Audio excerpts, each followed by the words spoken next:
गांव के दो भाई, एक रहस्यमयी कहानी।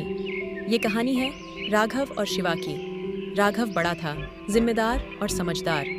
शिवा छोटा पर निडर और जिज्ञासु। दोनों एक दूसरे के बिना अधूरे थे, जैसे दिन और रात। एक शाम जब पूरा गांव सोने की तैयारी कर रहा था, तब दोनों भाई गांव के बाहर के जंगल में कुछ ढूंढने निकले। पर उन्हें क्या पता था कि इस जंगल में छिपा था एक ऐसा सच जिसे जानकर उनकी जिंदगी बदल जाएगी। शिवा, भैया, ये जंगल इतना डरावना क्यों लग रहा है आज? हमेशा तो ऐसा नहीं था। राघव, शिवा, तुम बेकार में डर रहे हो। चलो जल्दी चलते हैं, वो पुराना खंडहर यहीं पास में है।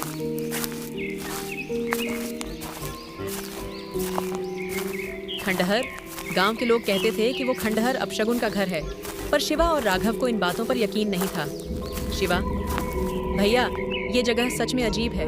मुझे यहाँ कुछ गलत लग रहा है। राघव, शिवा, हम बस यहाँ थोड़ी देर रहेंगे।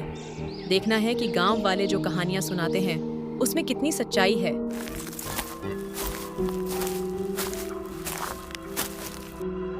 जैसे ही दोनों अंदर गए, दरवाजा अचानक जोर से बंद हो गया। दोनों भाई चौंक गए। अंदर की हवा ठंडी और भारी हो गई थी, जैसे किसी की मौजूदगी का एहसास हो। शिवा, भैया, वो आवाज सुनी तुमने? कोई यहाँ है? राघव, शांत रहो शिवा, शायद हवा का झोंका है। पर वो सिर्फ हवा नहीं थी। राघव ने भी किसी की मौजूदगी महसूस की। अचानक एक परछाई उनके सामने आई। वो परछाई कोई और नहीं बल्कि उनके दादा की थी। दादाजी की परछाई। तुम लोग यहाँ क्यों आए हो? ये जगह तुम्हारे लिए नहीं है। शिवा, दादाजी, आप यहाँ कैसे? राघव, दादाजी, आप तो गुजर गए थे। ये कैसे हो सकता है? पर दादाजी की परछाई बस मुस्कुराई और धीरे धीरे गायब हो। दोनों भाई डर से थरथरा रहे थे।